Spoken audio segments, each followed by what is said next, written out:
Hello, today I want to go over with you one of the 14 most common English speaking mistakes made by Polish speakers. I'm noticing a lot when it comes to everything, most speakers are using words that are in the present tense even when they're speaking in the past. And it's all right to use the words, it's just going to sound funny to an American speaker.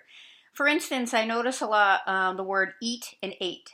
Many people are saying to me, yesterday I eat lunch. That's fine, but eat is a present tense word. So today I'm going to eat lunch with my friend. If you did it yesterday, you would simply say, yesterday I ate lunch with my friend. And that word is spelled A-T-E. Another one would be walk and walked. If you're going out today, you'd say, today I am going to take a walk to the store. If you did it yesterday my friend and I walked to the store. So it's showing the difference between past and present. However, something to keep in mind is that if you're talking in the future, you'd most likely use a present tense word. For example, tomorrow the weather's supposed to be beautiful. I'm going to take a walk. So the present tense word can also be used as a future verb also. Another commonly misused word would be ride and rode. Tomorrow, I'm going to ride my bike because the weather is going to be nice. So it's the future, but you're going to use the present tense word ride. Today, I'm going to ride my bike to the store. Again, present tense. If you did it yesterday or even last week the weather was better than this year, so I rode my bike a lot. So instead of ride, you would use the word rode, R-O-D-E. A tricky word might be spoke and speak. Today, I'm going to a conference and I have to speak in front of a lot of people and it will make me nervous. Again, tomorrow, I'm going to have to speak in front of a lot of people at a conference.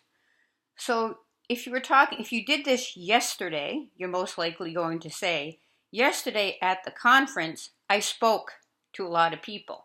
However, you could also use the present tense word by saying, yesterday at the conference, I had to speak to a lot of people. So that one's a little tricky because you can use both spoke and speak. Some other words are travel and traveled. I love to travel. So next week, I am going to travel to New York City. Maybe you did it at Christmas time. At Christmas time, I traveled to New York City to see all the decorations. Most of the time, you're going to add an ED to the end of the word if you're talking in the past tense. There's going to be some times like was and were. I was going to take a walk today, but it rained. We were going to take a walk today, but it rained.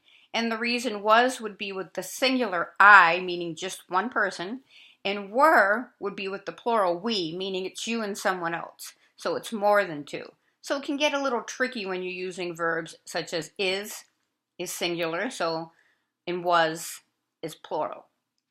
Past and present tense also. I was going to go to the store yesterday, but it rained.